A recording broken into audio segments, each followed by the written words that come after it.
আসসালামু আলাইকুম। ব্যাঙ্গালোর থেকে শিলিগুড়িতে বাগডোগরায় এক্সপ্রেস ট্রেনে করে এসেছি গত 31শে মে। আজ 1লা জুন। আমরা বাংলাদেশের উদ্দেশ্যে রওনা দিয়েছি। শিলিগুড়ি থেকে চারামান্দা রোডে আসছি। চারামান্দা হয়ে আমরা বুড়িমারি 0 পয়েন্টে যাব। ফেরার পথে আমরা একটা সমস্যায় পড়েছিলাম। আমার সাথে ব্যাঙ্গালোরে 9 হাসপাতালে চিকিৎসা করে নিয়েছিলাম, কিন্তু এর পেশার মধ্যে ছিল ভেলোরে হাসপাতালে চিকিৎসা। ভেলোরে না করে ব্যাঙ্গালোরে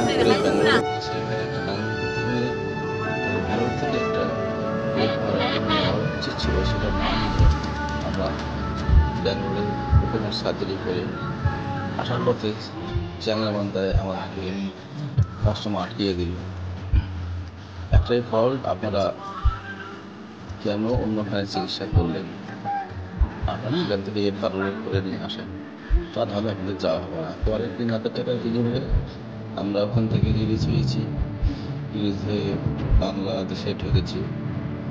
একটু টাকাটা খরচ হয়েছে, 3,000 টাকারই খরচ হয়েছে। তারপর আমাদের 4 দিনের জন্য আরও এক্সট্রা পেমেন্ট করতে হয়েছিল 800 টাকা, বা সঠিক হয়ে কোনো সমস্যা কষ্ট পেমেন্ট করে দিচ্ছে।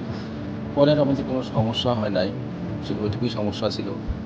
এবার আরও করিনি, তারপরে 3,000 টাকা ঘুষ দিতে হয়েছে ইন্ডিয়ান কাস্টমকে। তা বাংলাদেশ থেকে যারা যাবেন তাদেরকে একটা অনুরোধ করবো, আপনারা ভিসার মধ্যে যে হাসপাতাল উল্লেখ থাকবে সেখানে আপনারা চিকিৎসা করবেন।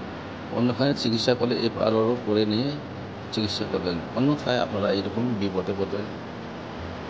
পদে পদে কাস্টম চাইলেই আপনাদেরকে ঘুরাই দেবে, আবার হায়ারসমেন্ট করবে, আবার টাকা খরচ হবে, নতুন করে আবার এফআরও করে নিয়ে আসতে হবে। এইভাবে করতে হয়।